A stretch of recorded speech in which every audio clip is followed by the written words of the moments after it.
दो सैटेलाइट्स अर्थ के चारों तरफ सर्कुलर पाथ में इस तरह से रिवॉल्व कर रहा है, एक ये सैटेलाइट और दूसरा सैटेलाइट ये।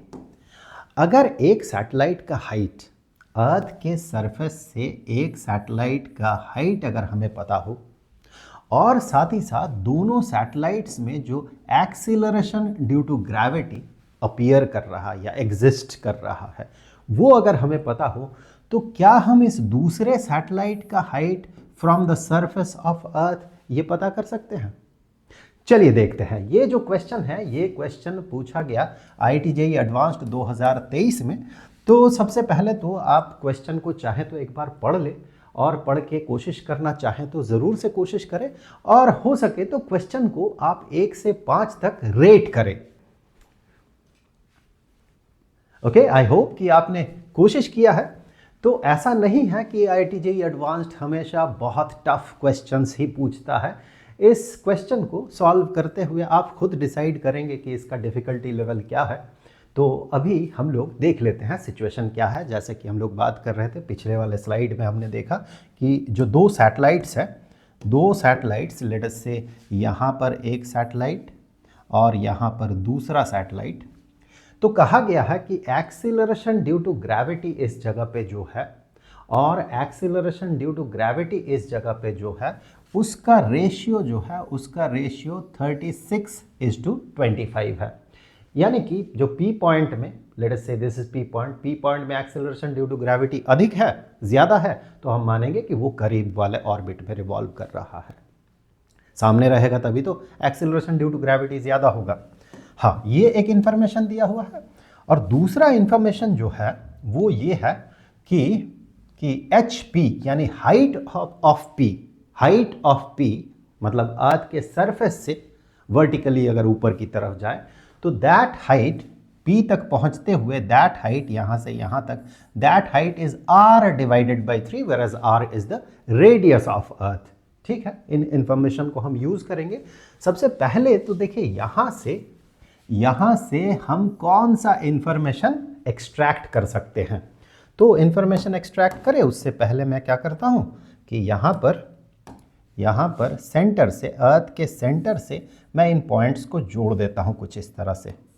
ऐसे हमने इन पॉइंट्स को जोड़ दिया। ओके, हमने ज्वाइन कर दिया।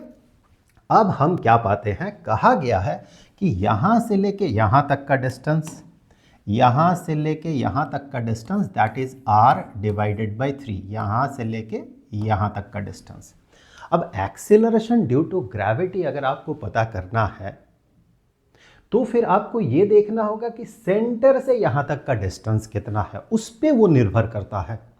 यानी कि सेंटर से यहाँ तक का, अर्थ के सरफेस तक का डिस्टेंस ये तो R होगा, that should B R। I hope कि क्लियरली दिख रहा होगा आपको। That should B R radius of earth, जो कि गिवन भी है, radius of earth is R। तो फिर यहाँ से हम ये कह सकते हैं कि लेट अस से कि यहाँ से लेके P पॉइंट तक का जो डिस्टेंस है that is RP, that is R सब P, and that should B, मैं लिख दूँ यहाँ पर ये P पॉइंट और ये Q पॉइंट या satellite P and satellite Q। That mean RP जो होगा वो होगा R प्लस R/3 यानी 4R/3। और इस डिस्टेंस को, इसके बारे में हमारे पास अभी कोई इंफॉर्मेशन नहीं है, तो इसे मैं RQ नाम दे देता हूँ, R सब Q। अगर आप गौर से देखें तो R सब Q जो होगा सेंटर से लेके यहाँ तक ये तो R ही होगा, इसमें तो कोई डाउट नहीं है। और यहाँ से लेके यहाँ तक का डिस्टेंस जो है that is H sub Q। ये क्वेश्चन में कहा गया, यही हमसे पूछा गया है, H सब Q जो है ये कितना होगा। यानी हम कह सकते हैं RQ is equal to R plus H sub Q, H for height, और यहाँ पर R/3 जो है इसी को कहा गया H सब P, R/3 इज H सब P। ठीक है, ये सारा इंफॉर्मेशन यहाँ पर दिया हुआ है। अब हमें प्रोसीड करना है। कैसे हम प्रोसीड करें, तो इसे मैं सबसे पहले तो इस पेज पे भेज देता हूँ। अब हम यहाँ पर कैसे प्रोसीड करें, देखिए जो गिवन इंफॉर्मेशन दिया हुआ है कि acceleration due to gravity at point P divided by acceleration due to gravity at point Q and that is 36/25। ये रेशियो गिवन है। हमें ये देखना है कि इसके लिए एक्सप्रेशन क्या होगा और इसके लिए एक्सप्रेशन क्या होगा, और डेफिनेटली उस एक्सप्रेशन में acceleration due to gravity at a point, उस एक्सप्रेशन में हमें एक टर्म वो मिलेगा जो कि उस पॉइंट का distance from the centre of अर्थ ये बताता है। यानी यहाँ पर ये वाला डिस्टेंस कहीं ना कहीं किसी तौर पे छिपा हुआ है और यहाँ पर ये वाला डिस्टेंस कहीं ना कहीं छुपा हुआ है। उन दोनों का रेशियो अगर है दैट मीन यहाँ हम इन्हें इंटररिलेट कर सकते हैं और अंततः आर क्यू से एच क्यू पहुँच सकते हैं। देखते हैं क्या किया जाए। तो किसी भी पॉइंट, कोई भी पॉइंट अगर ये अर्थ से बाहर होता है तो उसके लिए एक्सप्रेशन बहुत सिंपल होता है। वहाँ जो एक्सेलरेशन ड्यू टू ग्रेविटी होता है, एक्सप्रेशन बहुत सिंपल होता है।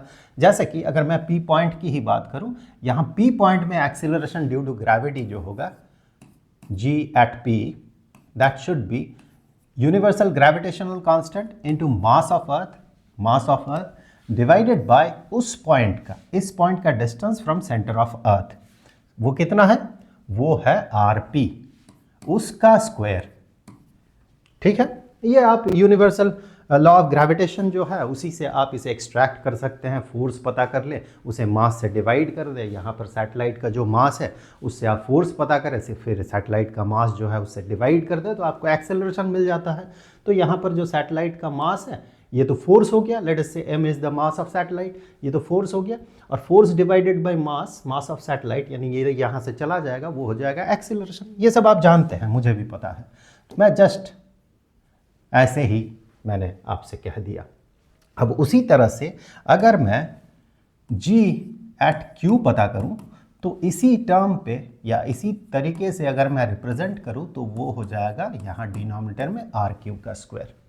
अब गौर से देखिए, इसका और इसका रेशियो गिवन है, यानी कि ये टर्म और ये टर्म कैंसिल हो जाएगा, ये और ये बचा हुआ रहेगा। दैट मीन आर पी और आर क्यू को हम इंटर रिलेट कर सकते हैं और उसके बाद उस इंटर रिलेशन से हम आसानी से एच सब क्यू पता कर सकते हैं। सो हमारा टारगेट ये है, मैं फिर से अब एक बार रिपीट कर दूं, हमारा टारगेट ये है। इस टारगेट को रीच करने के लिए हमें सबसे पहले ये पता करना होगा और फिर उससे आर सब्ट्रैक्ट कर देंगे तो एच क्यू मिल जाएगा हमें। तो यहाँ से अगर मैं इस हिसाब से जी पी और जी सब क्यू इसका रेशियो देखता हूँ तो this one divided by this one, तो ऑब्वियसली ये डिवाइडेड बाय ये हो जाएगा, ये और ये कैंसिल हो जाएगा। सो आर सब क्यू का square divided by R sub P का स्क्वायर, ये अल्टीमेटली बचा हुआ रहेगा। और क्वेश्चन में पहले ही गिवन है कि ये दैट इज 36/25, यानी कि हम यहाँ से कह सकते हैं, यहाँ से अब हम कह सकते हैं कि R Q over R P, तो स्क्वायर रूट करना होगा इसे। So R Q divided by R sub P, इसका स्क्वायर रूट करेंगे तो हमें मिल जाएगा 6/5। फाइन, दैट मीन ये रेशियो यहाँ से लेके यहाँ तक ये 5x होगा, तो यहाँ से लेके यहाँ तक ये 6x होगा। ओके फाइन, तो अब हमें क्या देखना है, देखिए अगर आर पी आर के टर्म में रिप्रेजेंटेड है, रेडियस ऑफ अर्थ के टर्म में रिप्रेजेंटेड है, तो फिर यहाँ पर हमें आर क्यू का वैल्यू भी रेडियस ऑफ अर्थ के टर्म में मिल सकता है या मिलेगा डेफिनेटली। तो यहाँ से मैं ये कह सकता हूँ, यहीं से मैं कह सकता हूँ आर क्यू अल्टीमेटली मुझे चाहिए या फिर आर क्यू चाहिए फॉर एच क्यू, तो इसके लिए मैं कहूँगा R Q is equal to, इसे पहले इसके टर्म में रिप्रेजेंट करें, ये तो आर के टर्म में है ही, फिर उसे सब्सटीट्यूट कर देंगे, that is 6/5 R sub P. अब गौर से देखें, आर सब पी जो है this is 4r/3, so that is 6/5 into 4/3 into R, यानी कि ये बन जाता है 24/15 आर। ठीक है, तो आर क्यू हमें मिल गया ये। अब आर क्यू से आर सब्ट्रैक्ट करें तो एच क्यू मिल जाएगा। आर क्यू से अगर आप सब्ट्रैक्ट करें, हेंस यहां से देख ले, यहां से H Q is equal to R Q minus R, so H sub Q is equal to R sub Q minus r. Hence that is into r minus r. So यहाँ से हमें मिल गया 24 माइनस 15 9/15 9/15 r. इसी को हम 3/5 r कह सकते हैं. So that is HQ जो हमसे पूछा गया था 3/5 r. So right option is this one. तो IITJEE एडवांस्ड के लिए जो प्रीवियस ईयर्स क्वेश्चंस को हम सॉल्व कर रहे हैं, इस चैप्टर के लिए, ग्रेविटेशन चैप्टर के लिए जो प्लेलिस्ट है उसका लिंक आपको यहाँ पर स्क्रीन पे मिल जाएगा. जल्द मिलेंगे.